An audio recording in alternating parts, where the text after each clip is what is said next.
Now in tonight's record Powerball jackpot, for some big lottery winners, their fortune quickly turned into misfortune, and the bad luck didn't always have to do with money. Dodge Viper, a Lamborghini, or a Ferrari. I really haven't decided which one yet. It's an R-Series Bentley Rolls-Royce convertible. Yeah, fancy cars, mansions, a Learjet. David Lee Edwards and his fiancée, Shauna, $27 million after taxes playing Powerball back in 2001. But he says in just 1 year, he spent $12 million of that, and he ultimately lost all of his money, filed for divorce, and died in hospice care just 2 years ago. It was bad judgment, bad choice. Do you want to say a few words, Amanda?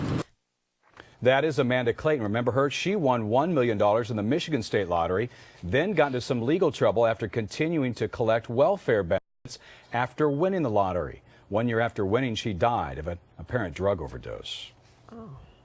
And in 2002, Jack Whitaker won $315 million in the Powerball jackpot. At the time, it was the largest jackpot in U.S. history.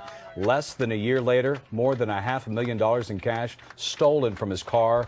In the years since, his daughter and granddaughters, well, they ultimately died. They died untimely deaths. And a few years back, more of his money was stolen from various bank branches, he says. Thanks a lot, Jeff. Yeah, it's kind of a downer, isn't it? Yeah. Yeah. Well, if you still want to play after all that, joining us live with financial advice is David Ray of Trilogy Finance. Thanks for being with us. Thanks for having me on. And David, can I call you David? Absolutely. Okay. Now, many financial advisors say if one person wins tonight jackpot, that they should take the annuity. So what are your thoughts about that? You know, I'm a big fan of the lump sum. I think you want to control that money. The rate the government's going to pay you to keep that money for 30 years really isn't that great. You can do a lot better on your own. The one caveat I do have, if you're someone that's going to be like your people you just showed, they're going to blow through that in a year, maybe you want to take the lump sum and at least spread it out over 30 years, or at least hopefully keep you from blowing through it in 1 or 2 years. You know, David, this is a good segue because we actually have a look here at the difference at the lump sum versus a payout annuity.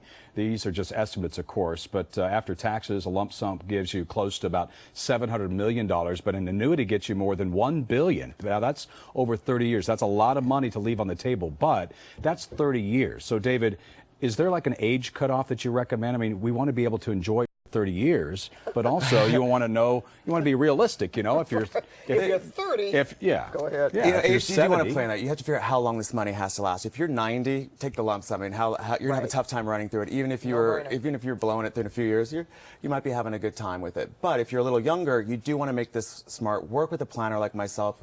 My firm has handled several financial plans for people who won the lottery, so they can make it last their lifetime. They can make it work for their family, their friends, and not just buy the cars and blow it. Okay, so it depends on who you are. It really depends on your age and individual where you are in situation. life, right? And you're going to make more money. It looks like you're getting less money taking the lump sum than you would if you waited 30 years, but you get it now and you can make it grow for yourself and hopefully get $2 or $3 billion. You know, no one wants just $700 million. That might be a little tight. You know, it's a big shocker to see the bottom line, how much money is taken out in taxes. That's just a lump sum. That's before taxes. Right. But I mean, should people put it in a trust? Should they start a business? Should they put money into a foundation? What's the best way? Look at what's right for you. Figure out what you want to do, what you need for your family. Put aside money for your kids' college education. Start a foundation for things that are important to you. If you have a charity or a cause you really like, you can make a lot more benefit by saving money on taxes. If you start that foundation, you may not pay taxes on a good portion of it, or you can make it grow tax-free or grow specifically for that charity.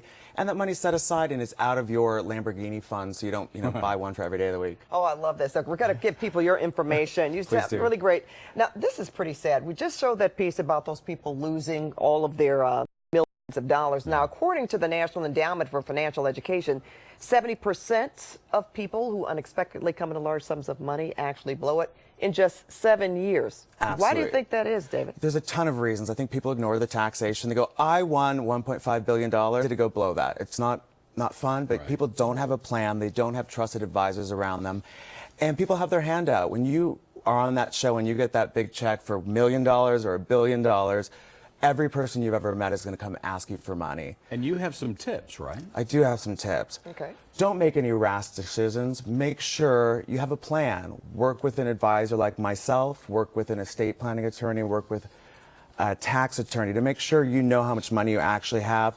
Make sure you plan ahead and don't make the rash decisions so that every friend you know gets $1 million. And don't ignore gift taxes. We've had some people run into that over the years.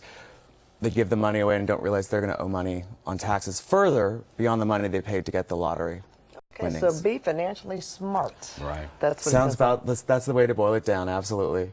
And a good financial advisor would want somebody like a tax attorney and maybe somebody else to all work together so you can kind of watch each other, right? Yeah, we just definitely, we don't want Madoff to run away with your money, so.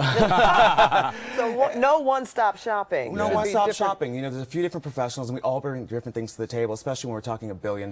You do want to have an estate planning attorney, you do want to have a tax attorney, and you want to have a financial planner to make sure that you're doing what's right for you. Such good information, Dave. Absolutely. And you want to have makeup and wardrobe. Just kidding. We love makeup and I'm wardrobe. kidding. Okay. Now, the odds that someone will win tonight are pretty good by 9.